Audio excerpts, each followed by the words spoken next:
Eu sou muito ligado em marcar tempos, não sei se vocês já sabem, né? Eu marco datas, eu marco ciclos de tempo da minha vida.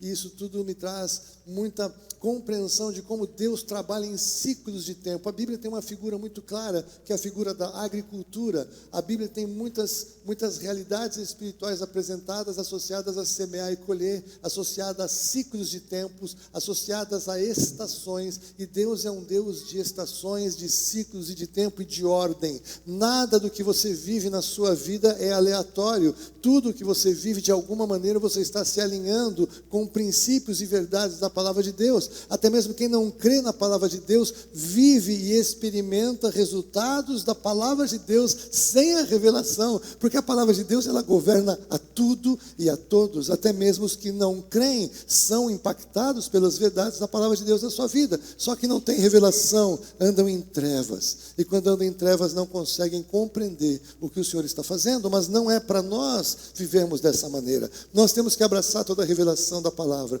nós temos que compreender os ciclos de tempo, nós temos que compreender o que Deus faz, porque quanto mais nós nos alinharmos, mais nós teremos sabedoria da parte de Deus para viver a vida diária em nome de Jesus, amém?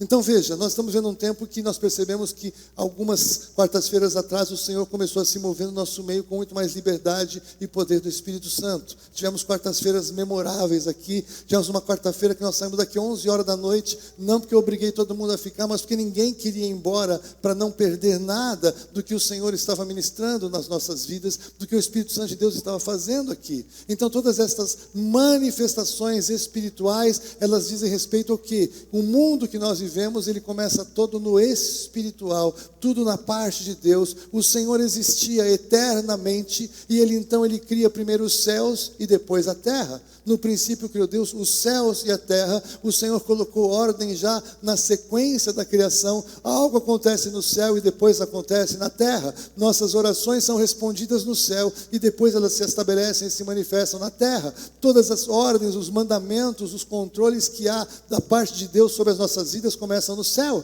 Ele no céu já nos abençoou com toda sorte de bênçãos espirituais nas regiões celestiais. Todas as nossas bênçãos, tudo que precisamos, tudo que oramos, tudo que buscamos, está primeiro no céu e depois vem para a terra, depois se manifesta e se estabelece, e esse é um princípio espiritual muito importante. Então o que está acontecendo hoje? Hoje é uma data profética, porque nós estamos encerrando um ciclo com uma manifestação física no nosso meio. Nós estamos passando por uma transformação na maneira de celebrarmos o culto, de celebrarmos a presença do Senhor. O prédio não é a igreja somos nós. Mas nós como igreja reunidos num prédio, um prédio fala também.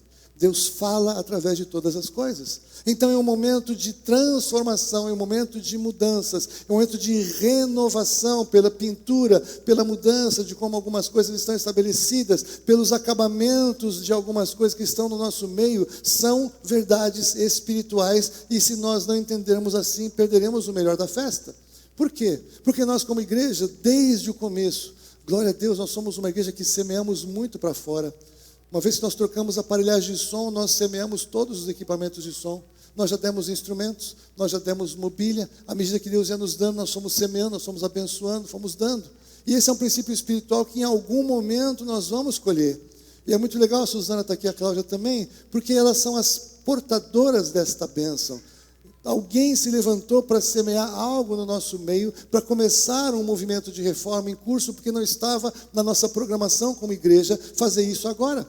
Mas o Senhor queria fazer isso agora, porque era o tempo em que isso precisava acontecer. E o Senhor moveu pessoas, moveu outras pessoas que de alguma maneira começaram a semear na nossa vida como igreja. E isso é poderoso, porque você tem que entender o poder da semeadura. O que você faz na sua vida pessoal, você vai colher da mesma maneira. O que nós fazemos como igreja, fazemos da mesma maneira. Um ministério amplo faz desta forma. Esse é o sistema do reino de Deus. E nós não podemos controlar, mas nós podemos depois perceber que, puxa vida, nós acabamos de completar o 8º ano como igreja, então é um tempo de novidades. O 8º dia é um dia de novos começos, e esse ano nós estamos experimentando essas novidades do Senhor na nossa vida. Você está entendendo isso?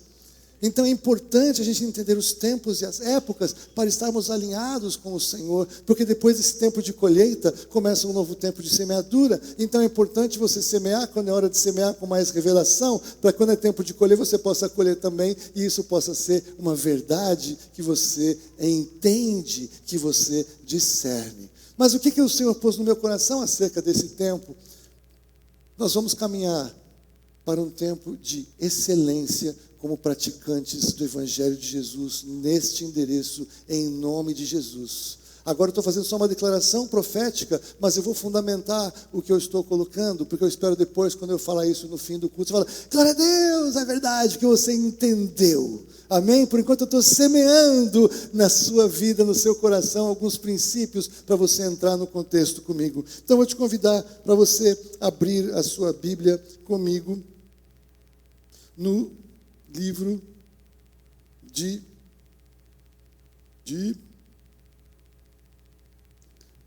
Jesus. 1 Reis, capítulo 10.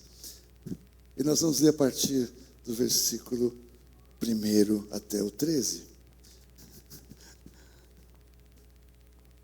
E esse é um texto que, não sei se todos de vocês conhecem, alguns conhecem muito bem, mas é um momento em que o reino de Salomão está vivendo o seu esplendor. Está tudo bombando. Sucesso, influência, sabedoria, prosperidade, glória. E aí então a rainha de Sabá, a rainha do sul, sai do seu reino e ela vai visitar Salomão. E quando ela visita Salomão, ela começa a passear por tudo aquilo que Salomão começa a mostrar da glória que estava no seu reino. Tendo a rainha de Sabá ouvido a fama de Salomão com respeito ao nome do Senhor, veio prová-lo com perguntas difíceis. Chegou a Jerusalém como em grande comitiva, com camelos carregados de especiarias e muitíssimo ouro e pedras preciosas. Compareceu perante Salomão e lhe expôs tudo quanto trazia em sua mente. Pode ir virando, nós vamos até o 13. Salomão lhe deu resposta a todas as perguntas e nada lhe houve profundo demais que não pudesse explicar. Vendo, pois, a rainha de Sabá toda a sabedoria de Salomão e a casa que edificara, e a comida da sua mesa, e o lugar dos seus oficiais, e o serviço dos seus criados, e os trajes deles, e seus copeiros, e o holocausto que oferecia na casa do Senhor, ficou como fora de si. E disse ao rei, foi verdade a palavra que a teu respeito ouvi na minha terra, e a respeito da tua sabedoria. Eu, contudo, não cria naquelas palavras, até que vim e vi com meus próprios olhos. Eis que não me contaram a metade, sobrepujas em sabedoria e prosperidade a fama que ouvi. Felizes os teus homens, felizes estes teus servos que estão sempre diante de ti e que ouvem a tua sabedoria. Bendito seja o Senhor, o teu Deus, que se agradou de ti para te colocar no trono de Israel, porque o Senhor ama Israel para sempre, que te constituiu rei para executar juízo e justiça. Deu a ela o rei, e aí vai, ele deu um monte de coisas para o rei, não é isso que eu quero falar. Veja, a sabedoria de Salomão, ele testemunha que ele recebeu do seu pai, que lhe ensinou no começo da sua vida. Você encontra isso no começo do livro de Provérbios. Salomão fala, quando eu era tenro, pequeno, com meu pai. Aí meu pai ensinou os princípios da sabedoria. Então um pai, o rei Davi, um pai que ensina os seus filhos no caminho do Senhor, que ensina a palavra do Senhor, começa a trazer sabedoria para o seu filho viver. E eu gosto de repetir isso, e foi exatamente por isso que quando o Senhor apareceu para Salomão e perguntou para ele, o que você quer que eu te faça? O que você quer que eu te dê? Aí Salomão pediu o que para ele? Sabedoria para cuidar do seu povo. Porque Salomão aprendeu com o seu pai, guardou o ensino do seu pai, a sabedoria de Deus que o seu pai lhe ensinou. Quando Deus do seu pai, o Deus da sabedoria, apareceu para ele e falou, o que você quer?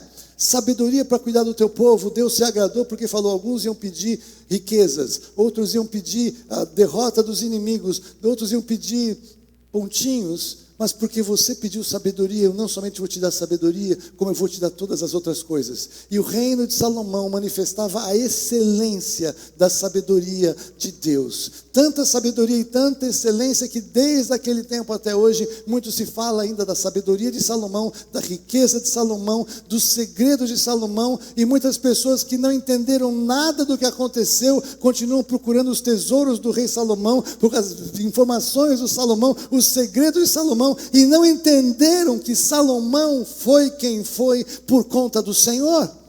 O Senhor é que operou na vida de Salomão. A glória do reino de Salomão revelava a glória do reino de Deus e não a glória de Salomão, porque quando Salomão começou a se achar muita coisa, ele começou a achar que ele tinha tudo, e tinha glória, e tinha sucesso, e tinha dinheiro, e tinha mulheres, 1000 mulheres Salomão teve. O que aconteceu? Ele se corrompeu com tudo aquilo e perdeu tudo.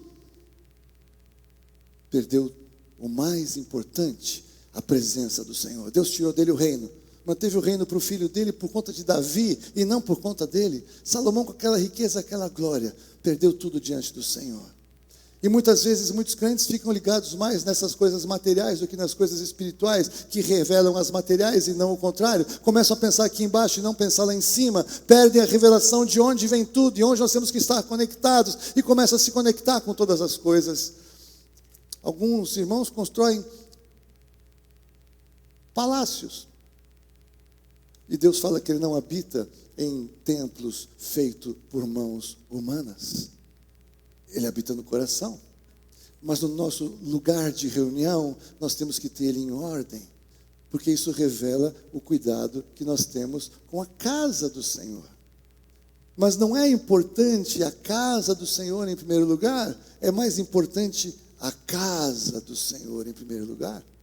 Mas a maneira que nós cuidamos da casa do Senhor vai revelar como nós cuidamos da casa, vai revelar como nós cuidamos da reunião da casa do Senhor. A reunião da casa do Senhor, na casa do Senhor, é mais importante do que a casa do Senhor. Mas é uma expressão de como eu cuido. Se eu cuido de qualquer jeito, se eu faço de qualquer jeito, se eu cuido das instalações de qualquer maneira, eu não estou destratando um prédio, porque nesse momento que nós estamos reunidos, não é apenas um prédio, mas é um lugar que representa a casa do Senhor. O foco não é no natural, o foco é no espiritual, mas a maneira que nós tratamos o espiritual vai refletir a maneira como nós tratamos o natural. A maneira como nós nos posicionamos na reunião, ela diz muito sobre excelência ou não excelência. Então, a rainha de Sabá ficou chocada, ficou impactada com a maneira como os servos de Salomão se sentavam, se levantavam, comiam, como tudo acontecia. E sabe o que acontece num sistema como esse? Tem horário, tem ordem, tem pontualidade, tem cuidado, tem zelo, tem como nós nos movemos. Vocês podem não saber, mas todo dia, 8h30 da manhã, tem gente aqui que abre esse prédio para você chegar e está tudo em ordem. Liga as máquinas que vão aqui esterilizar o ar. Se está muito calor, liga o ar-condicionado, vê os banheiros, vê se tem tudo. Tem gente que sobe e começa o tempo de oração e começa a orar por você, pela sua casa. Você nem saiu de casa ainda. E já tem gente orando por você. Durante a semana tem gente se preparando. Nós ensaiamos o louvor de quartas-feiras à tarde. Nós oramos. Durante a semana nós oramos, o Ministério de Intercessão está orando durante a semana, o Ministério Profético está orando durante a semana, Diaconia planejando, EBD, o pessoal do Flecha está preparando as aulas para cuidar dos seus filhos, e tudo isso é excelência que nós procuramos fazer ao Senhor.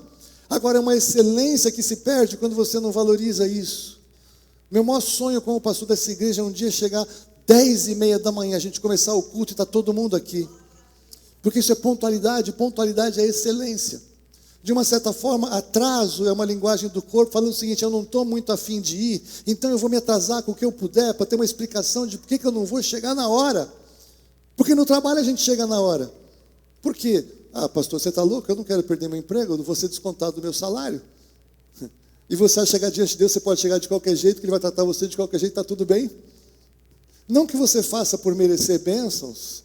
Nós não podemos comprar bênçãos, não podemos fazer merecer bênçãos, mas o que nós manifestamos para Deus é o que está no nosso coração, e Ele sabe. Então, quando nós fazemos uma porcaria diante de Deus, e chegar de qualquer jeito, fazer de qualquer jeito, Deus está vendo, e o que Ele está mostrando para a gente é: olha o seu coração, veja como você faz as coisas para mim. A excelência que nós somos forçados a fazer no mundo corporativo deveria muito mais fazer diferença em nós, para fazermos no ambiente da graça, por amor, e não para negociar e comprar bênçãos, mas como uma expressão de como está o meu coração diante de Deus. Qual é a pontualidade, qual é a dedicação, qual é o zelo, qual é a excelência que eu quero apresentar diante de Deus, que conhece o meu coração. Mas todas as coisas do mundo espírito que está no nosso coração, nós manifestamos com o que nós falamos, e o corpo também fala, a pontualidade também fala, a dedicação também fala. Vamos adorar o Senhor. Legal. Se alguém falar: vamos homenagear você desse jeito, você vai achar que alguém está realmente interessado em você, em expressar um apreço pelo que você está fazendo. Então, grande coisa, vamos adorar o Senhor. Você não precisa ser que nem a Fúvia. A Fúvia é um concurso, mas você pode expressar a sua gratidão. O corpo fala. Você já ouviu falar de linguagem do corpo? A expressão corporal é uma manifestação do que está dentro de nós. E isso com decência e ordem, porque faz parte, claro que sim, da nossa realidade espiritual, mas com liberdade. Porque quando você expressa liberdade, você vive liberdade. Quando você expressa trava, você vive uma trava. E o Espírito Santo, quando ele se move, o Espírito de Deus, ele traz liberdade. Onde está o Espírito Santo de Deus, aí é a liberdade. Então eu estou querendo hoje trazer para você algumas palavras de uma certa exortação e muito amor, para que você enterre a sua prática antiga de cultuar a Deus, junto com o que nós vamos jogar fora de entulho, junto com as paredes que não vão mais ser das mesmas cores, para quando você entra aqui no domingo que vem, você fala: uau, tudo mudou e eu preciso mudar, eu não posso mais ser como eu era, eu tenho que me achegar diante de Deus de uma outra maneira, mesmo que ninguém esteja vendo, Deus está vendo a maneira que eu o sirvo, Deus está vendo a maneira com a qual eu me relaciono com Ele. Eu contei para vocês, eu vou repetir um testemunho. Eu dirigia que nem um animal. Se é que um animal pode dirigir um carro? Era eu, um animal bravo. E aí eu cheguei um dia no trabalho, eu dirigi que nem um louco por Alphaville, saí atrasado de casa, passei uns carros, se pudesse andar pela parede eu andava. Cheguei lá no elevador, parei em estacionamento, cheguei no elevador, estou lá assim, todo mundo na empresa sabia que eu era um pastor. Eu cheguei no elevador, aí chegou uma funcionária da empresa, olhou para mim e falou: puxa, o senhor corre, hein?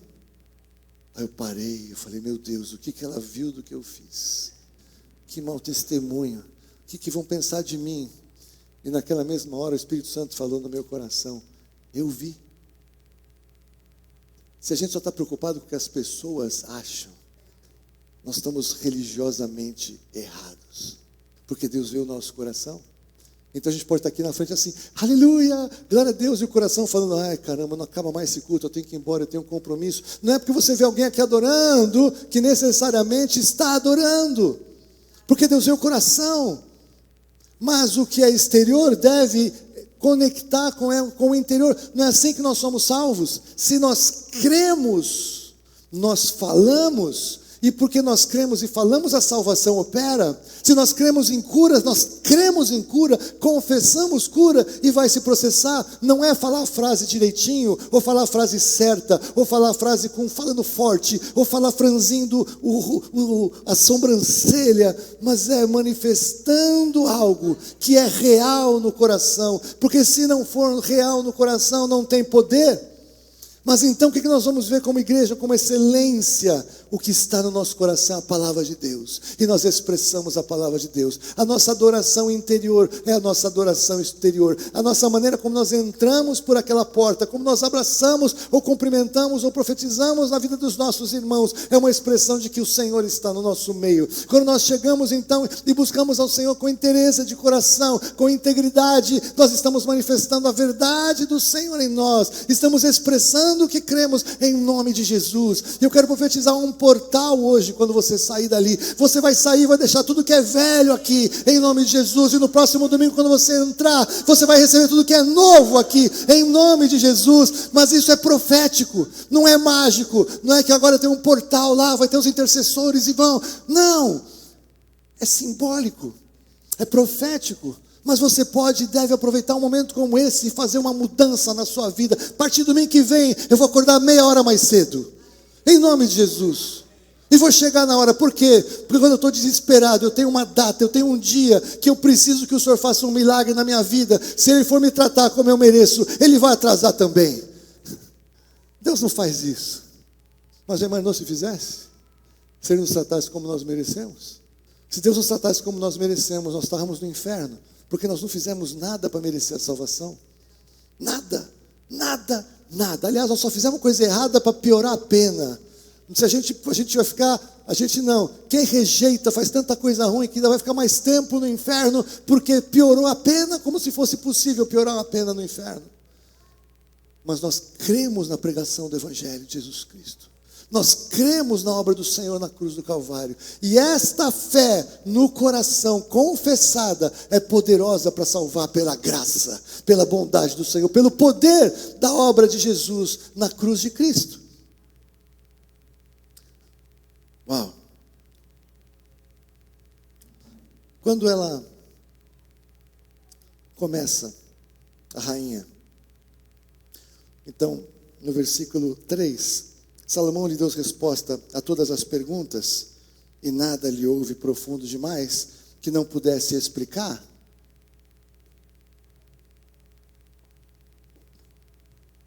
Quero dizer para você que a mesma sabedoria de Salomão está disposta para você. Sabe por quê? Porque em 1 Pedro, capítulo 3, versículo 14 e 15, Pedro nos diz, falando para a igreja, ele diz o quê? Mas ainda que venhais a sofrer por causa da justiça, bem-aventurados sois.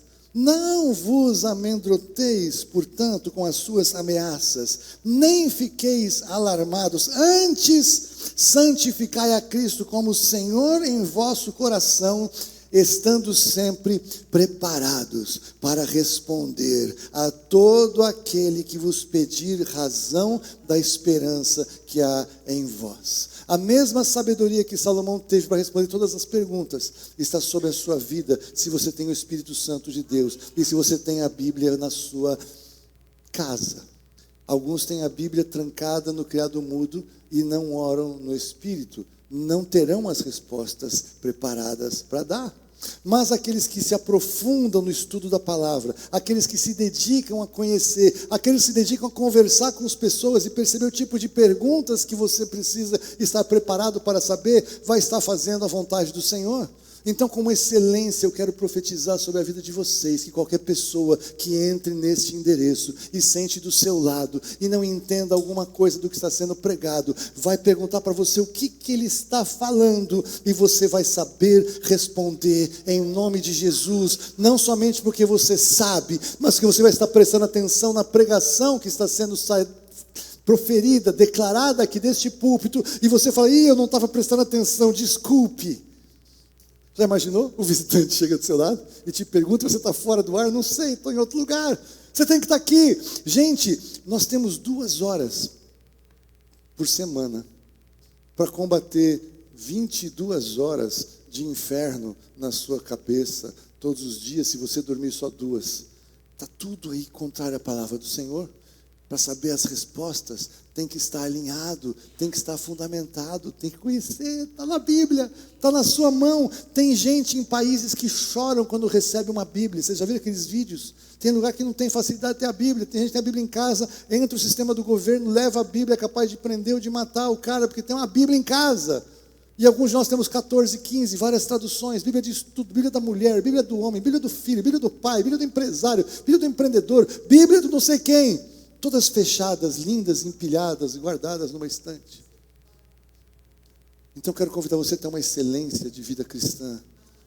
Lê a sua palavra, lê a Bíblia, orar mesmo, se dedicar para aprender a razão da esperança que há em você. Você tem certeza na sua salvação. Você tem certeza da sua salvação? Se sair daqui na esquina, acontecer um acidente gigantesco e você bater com as botas, você vai estar com o Senhor no momento seguinte. Você precisa saber a razão da esperança que há em você.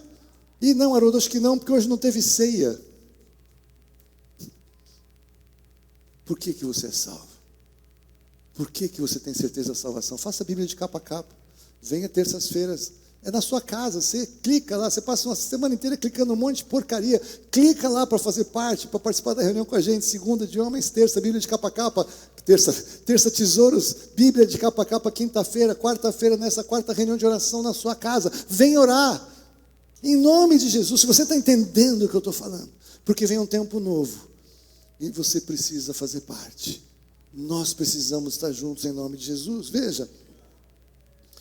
Quando chegou, ela tinha ouvido a palavra a respeito de Salomão, no versículo 6, ela falou, olha, foi verdade, a palavra que a teu respeito eu ouvi na minha terra, e a respeito da sua sabedoria, eu contudo não cria naquelas palavras, até que eu vim e vi com meus próprios olhos. Sabe o que vai acontecer, meu querido? Tem pessoas que você tem falado de Jesus, tem pessoas que você vai encontrar que ouviram de alguém acerca de Jesus, e essa pessoa não vai acreditar exatamente em tudo naquele momento em que ela ouve a palavra. Mas um dia o Senhor vai trazer essa pessoa aqui junto com você. E quando ela entrar por esse lugar, se ela está buscando a Deus de verdade, sabe o que vai acontecer? Ela vai falar a mesma coisa. Eu tinha ouvido, eu não tinha entendido tudo. Mas agora que eu vim aqui, agora que eu senti essa unção, agora que eu senti a presença do Espírito Santo aqui, agora que tinha uma pessoa que nem me conhecia, orou por mim, na hora que a pastora falou, ora pela pessoa ao seu lado, e ela falou tudo da minha vida, ela entregou segredos do meu coração. Quando isso acontece no nosso meio, o Senhor se manifesta, o Senhor opera, e as respostas são trazidas e apresentadas, e essas respostas revelam que Deus está no nosso meio. Louvado seja o nome do Senhor. E eu sei que muitos de vocês já experimentaram algo assim, não é verdade? Quem já experimentou algo assim aqui no nome de Jesus? Glória a Deus. Deus fala. Ele é um Deus vivo, Ele não é o Deus da religião, Ele é o Deus o Todo-Poderoso. Ele conhece o seu coração, Ele sabe o que você está passando, Ele sabe o que você está vivendo, Ele conhece os seus problemas e as suas dores, e Ele quer te responder, e Ele responde muito, muito mesmo, num momento como esse, seja enquanto quem está pregando aqui está falando, seja durante a adoração, seja durante as respostas às orações, seja durante o momento em que você está passando por aquela porta, alguém fala, olha, eu não te conheço, mas Deus me falou alguma coisa a seu respeito, posso orar por você?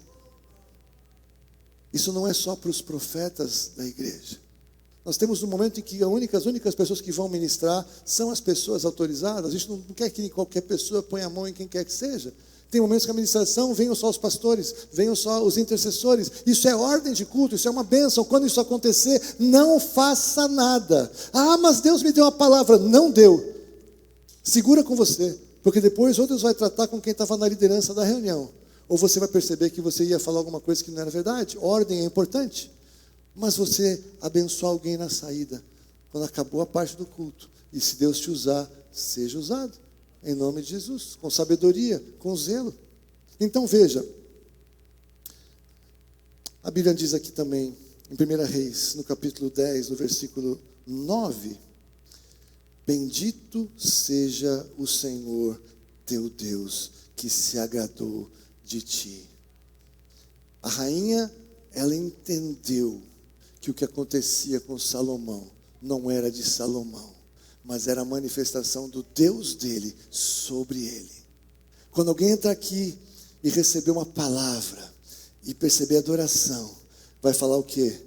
Glória a Deus, porque o Deus que você diz que você serve está aqui, está sobre você, está na sua vida, a Ele a glória. Não é uma questão de homens que depois viram superestrelas, é o Senhor se manifestando na vida de quem quer que Ele queira, quem quer que seja. Pode ser que você seja alguém anônimo e desconhecido na terra, e no céu você vai ser muito reconhecido e muito poderoso. No céu tem muita gente que parece muito famoso, mas não tem tanto tamanho assim, porque não reconheceu quem era Deus agindo através da vida dele.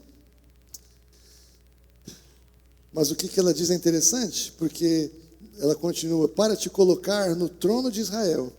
é porque o Senhor ama Israel para sempre, que te constituiu rei para executares juízo e justiça. É interessante esse texto, porque muitos de vocês conhecem o texto acerca do Espírito Santo, que está em João 16, de 7 a 8, em que nós encontramos: mas eu vos digo a verdade, convém que eu vá. Jesus está falando, porque se eu não for, o Consolador não virá para vós outros. Se porém eu for, eu vos enviarei. E quando ele vier, convencerá o mundo do pecado, da justiça e do juízo. Ela entendeu que aquela situação de Salomão, aquilo de alguma maneira era Salomão constituído para executar juízo e justiça. Mas agora nós somos ungidos pelo Espírito Santo, para que na nossa pregação, enquanto pregamos, Ele convença do pecado, da justiça e do juízo. A revelação é maior, e agora não é apenas para um rei estabelecido, porque o Senhor nos chama a todos nós de reis e sacerdotes. Louvado seja o nome do Senhor. Isso está em 2 Pedro. Em 2 Pedro, ele está dizendo, 1 Pedro 2,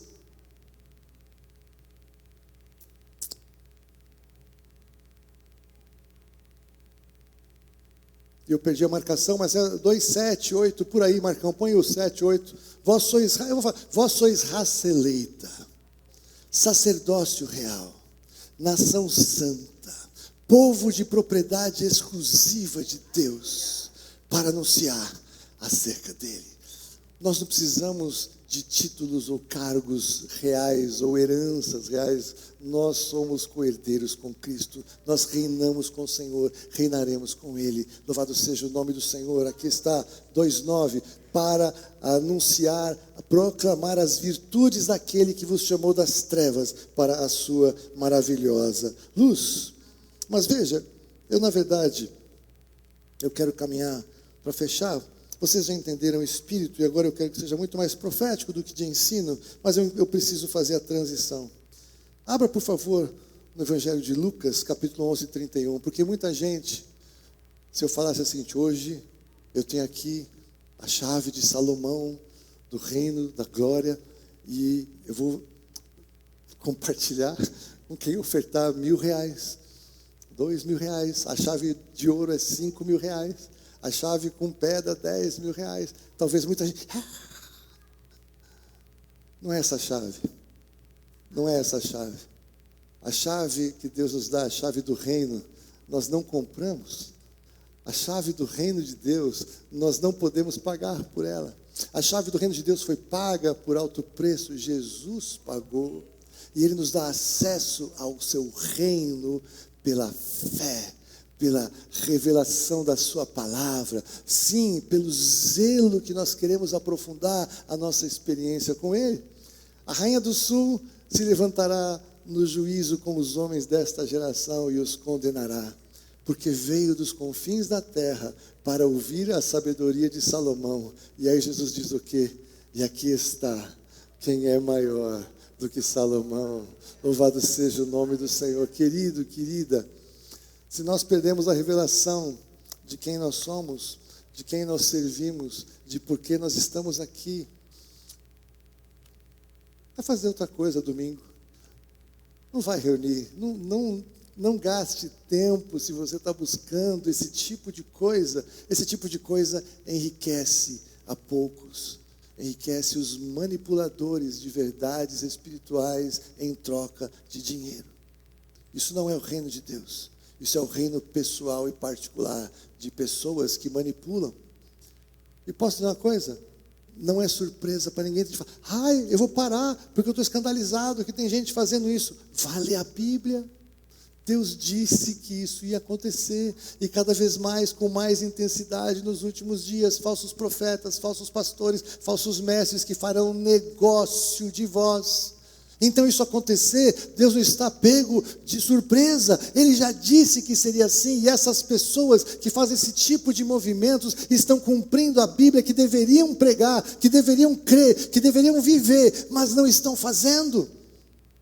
Estão cumprindo a palavra de Deus do pior lado do texto possível. É o pior lado do texto para cumprir a palavra do Senhor. Mas olha, minha palavra para vocês hoje, eu creio que é um tempo que o Senhor está liberando poder sobre nós. Eu creio que é um tempo que Deus está nos abrindo acessos. O que está acontecendo, no que nós estamos aprofundando no interior, é algo extraordinário que está acontecendo. Nós estamos ampliando na Suíça, uma coisa extraordinária que está acontecendo. Nós temos hoje algumas conexões, temos aqui a Simone hoje, nossa missionária na Califórnia, e ali o ministério dela começou a florescer de uma maneira extraordinária nesses últimos tempos. Tem muitos movimentos acontecendo, nós somos muito maiores do que as quatro paredes, louvado seja o nome do Senhor por isso. E é um tempo então que nós percebemos as liberações acontecendo em todas essas áreas, em todos esses acessos, e se nós não prestarmos atenção nisso, alguns de nós vamos realmente avançar, e outros, mesmo que estejamos juntos aqui, podemos perder o trem da história. Você não vai por inércia, o rio te leva, mas você tem que estar dentro do rio. Se você está fora do rio, o rio leva todo mundo, mas não te leva. O Espírito Santo não faz nada contra a sua vontade. Deus não te obriga a nada. Ele te convida. A figura mais assim chocante que eu vejo é: eis que estou à porta e bato. Aquele versículo de Apocalipse 3:20, Jesus na porta. Agora, sabe de uma coisa? Muita gente usa para pregar o evangelho para quem não conhece a Cristo. Está tudo bem, mas ali não é para pregar o evangelho para quem está falando para uma igreja de Laodiceia. Jesus está falando para uma igreja, que Ele está lá de fora, batendo na porta. E igreja somos nós, aqui como corpo, mas eu sou igreja sozinho, você é a igreja de Jesus. Jesus está batendo na porta do seu coração hoje para você mudar a sua maneira de viver o evangelho. Eu oro para que você faça propósitos hoje. Eu não gosto de falar de voto, porque voto é muito sério. Deus diz: melhor é que você não vote do que você vote e não cumpra, porque Deus não se agrada de votos de tolos. Então muitas vezes um pregador leva a congregação a fazer um voto, e às vezes a pessoa nem entendeu e fala qualquer coisa, faz qualquer coisa. Eu jamais faria isso com vocês, porque eu amo vocês, eu tenho zelo por vocês. Eu não vou falar: vamos votar todo mundo, e aí você faz um voto, e Deus fala: por que você fez o voto? Você vai cumprir? Você vai fazer isso a semana que vem? É melhor que você não vote do que vote e não cumpra. Mas é bom que você ouça essa palavra e você permita que essa palavra enche o seu coração. Porque na verdade é uma bênção você chegar aqui às 10h30 para você, mas uma bênção maior para você é chegar às 10h15, quando nós começamos a orar aqui por tudo que vai acontecer a partir das 10h30. Se você quer ser parte do que acontece de verdade, chegue antes, porque em chegando antes você vai estar dando algo a mais para Deus. Se você chega na hora, sabe o que está acontecendo com você? Você está recebendo a bênção de poder entrar no culto conosco. Ninguém assiste o culto se é alguém que entende o que está acontecendo, porque assistir o culto não faz o menor sentido, mas prestar o culto, essa é a revelação. A gente não vem aqui para assistir um culto, a gente vem aqui para prestar um culto. É você cultuando o Deus vivo junto conosco, e quando você faz isso, você é transformado por Ele. Já falei isso para vocês, eu vou repetir algumas coisas, me perdoe quem já ouviu. Mas você acha que Deus tem baixa autoestima? Ele precisa de um monte de gente que vem adorá-lo, porque Ele está lá no céu meio depressivo, porque o número de adoradores que Ele queria não foi alcançado, quórum? Nós somos transformados à imagem dEle quando adoramos. O idólatra se transforma na imagem do ídolo, como Davi nos revela em Salmos. Por que Deus nos pede para adorá-lo? Porque é bom para nós. Todas as coisas que Deus fala para você fazer, Ele pede, Ele fala, Ele ensina, Ele exorta, porque é bom para você. Tudo que Ele fala, não faça, por mais que pareça ruim para você, Deus não quer o seu pior, Ele quer o seu melhor. Está falando: não faça porque é mal para você. Se o Adão tivesse ouvido a instrução de Deus, tudo que nós estamos vivendo seria completamente diferente. Não come esse fruto. Tem todas essas árvores, tem tudo isso aqui, só esse aqui não. Nós não somos assim em nome de Jesus, amém? Mas eu oro, a minha oração hoje, e tudo isso aqui que eu falei foi para fundamentar o que eu quero falar agora. Queridos, se a maioria de nós, não precisam ser todos, eu sei que tem gente que não vai fazer, mas se a maioria de nós decidir aproveitar esse momento profético e mudar a maneira como serve aqui, os intercessores como oram aqui, os backings como servem aqui, chega com a música pronta, ensaiada, letra decorada, na hora. Se o pessoal do Flecha preparar a aula direitinho antes, arrumar tudo depois. Se a diaconia cuidar de todas as coisas. Se todos nós fizermos tudo com excelência, sabe o que vai acontecer? O que aconteceu com Salomão, de alguém querer vir aqui para ver o que está acontecendo, vai acontecer. De alguém falar que eu ouvi o que estava acontecendo lá no Alfa e Ômega, lá na Araguaia. Eu preciso ir lá ver o que é isso. Me falaram, alguns já têm vindo, e nós nem começamos a fazer nada. Alguns já têm vindo assim, e nós nem começamos a fazer nada mesmo. Então minha oração é para que em nome de Jesus, você hoje tenha um entendimento acerca disso. Mas não só tenha um entendimento acerca disso, mas para que o Espírito Santo de Deus te visite nesta manhã, porque eu quero orar com você, eu quero orar sobre isso. Isso é uma unção de excelência, é uma unção de excelência, a unção de pontualidade, a unção de como eu faço o que ninguém, quando ninguém está me vendo. Como é que eu vivo a minha vida com Deus quando ninguém está vendo? E eu oro para que em nome de Jesus nós possamos impactar muito mais do que nós conseguimos esses anos de estabelecimento, de lançamento de fundamentos, de o Senhor atrair para nós pessoas tão preciosas, tão queridas. Ontem na reunião de casais, lá no dia, eu e a Fulvia, a gente parou para olhar que bênção, olha que equipe, que gente séria. Acontece um monte de coisa já que eu não preciso fazer, glória a Deus. Muitos de vocês já servem com toda excelência, mas eu entendo que o Senhor nos chama para níveis ainda mais excelentes. A excelência do reino não é a de Salomão, é a de Jesus, que é muito maior do que Salomão. É a glória do Senhor Jesus, que é muito maior do que Salomão. O reconhecimento de Jesus é muito maior do que o que o Salomão recebeu lá naquele lugar. E eu quero convidar você para de verdade fazer parte desse novo tempo como igreja. Eu quero marcar essa data. Eu quero marcar quando você sair daqui, que o diabo não roube, para você esquecer já na porta, sabe? Mas para que você leve isso para casa. E quando você voltar, nós vamos começar um novo tempo no domingo que vem aqui em nome de Jesus. Você está entendendo essa palavra? É uma palavra de confronto. E o Evangelho nos confronta. Servir a Deus não é de qualquer jeito. Ah, Deus sabe do meu coração. Não diga isso, porque pode ser pior ainda. Se você está fazendo de qualquer jeito, e se Deus conhece teu coração, e teu coração é pior do que fazer de qualquer jeito, não diga isso. Porque Deus merece o seu melhor. Por amor, por gratidão, não por barganha. Em nome de Jesus. Vamos orar.